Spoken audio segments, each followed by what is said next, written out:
I'm Cindy with Wisconsin Voices for Recovery, and this is Speak Out on Stigma. Today, we'll be hearing from Randi Kent, a physician assistant and medication-assisted treatment provider from CleanSlate Centers in Madison. Hi, Randi. How are you today? I'm great. How are you? Good. I'm great as well. Thank you. Thank you. So tell me, why does stigma have such a negative influence on people battling substance use disorder when seeking treatment? Yeah, and I think number one, no one likes feeling judged. No one likes feeling like a disappointment, and no one likes feeling embarrassed. And all of those words can be what someone feels on the inside when they have substance use disorder. And I think when you're seeking treatment, there's twofold reasons why, stigma can negatively influence that. And one is even seeking help in the first place. So a lot of my patients that come in, we are a treatment center, so they know it's kind of an open door and they're hoping that it's non-judgmental, but they get very fearful over other providers maybe that are going to judge them, or even us if we're going to judge them for things that they might have done when they're using substances, or even getting to the point where they've gotten to before. And they don't want to be viewed that way, because who does? And there's this negative stigma around substance use disorder that people with diabetes or epilepsy may not experience in that regard. And I think the other side of that is, and I may use MAT interchangeably, but in MAT in general, some people might feel that their family members, their peers will judge them if they get started on a medication-assisted treatment, and they get stigmatized from their peers in the community. So there's two reasons of why stigma may negatively influence getting that treatment, because no one wants to feel that way as a human.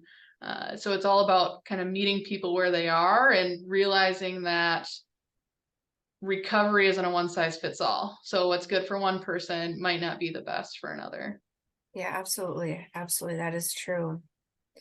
And what would you want people to know and remember about those who are seeking or in recovery? I think just to treat everyone as a human. Don't judge that person that maybe made some bad choices, whether legal or not buying food for a substance. Don't judge them, because you don't know what it's like walking in their shoes. Or maybe you do, and you maybe didn't do those things, but this person did. We see people that are homeless, and we see people that are CEOs of companies. So addiction and substance use disorder doesn't discriminate against that. And then that everyone's doing the best that they can give in that moment.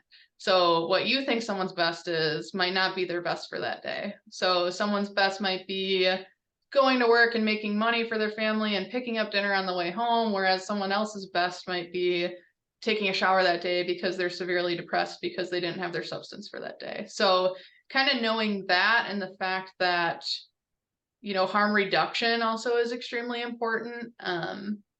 If no one knows what that is, I'm sure a lot of people do by now, but meeting people where they are. If someone is trying to get sober from opioids or alcohol and they're not ready to quit, say their cocaine or their THC, let's not judge them for that, and let's give them help with what they're ready to quit. And that's kind of three things in answers to your questions, but the most important things that I would want providers medically and people in the community to know about people seeking or in recovery. Yeah, absolutely. Absolutely. And is there anything else you'd like to add?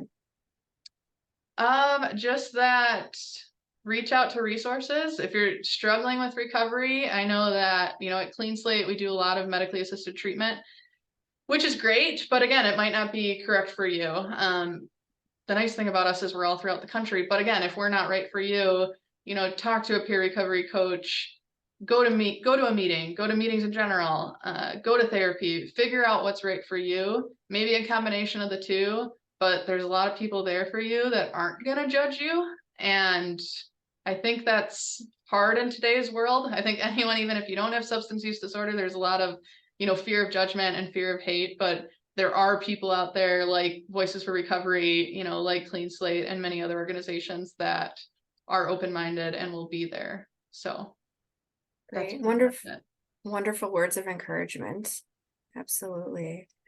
So thank you, Randi, for sharing your views. Thank you to our viewers for watching. Speak Out on Stigma is a forum to raise awareness about the harmful impact of stigma on those in and seeking recovery. Recovery is for everyone, and together we can eliminate stigma. So don't forget to like, comment, and share this video. Thank you, and have a great day.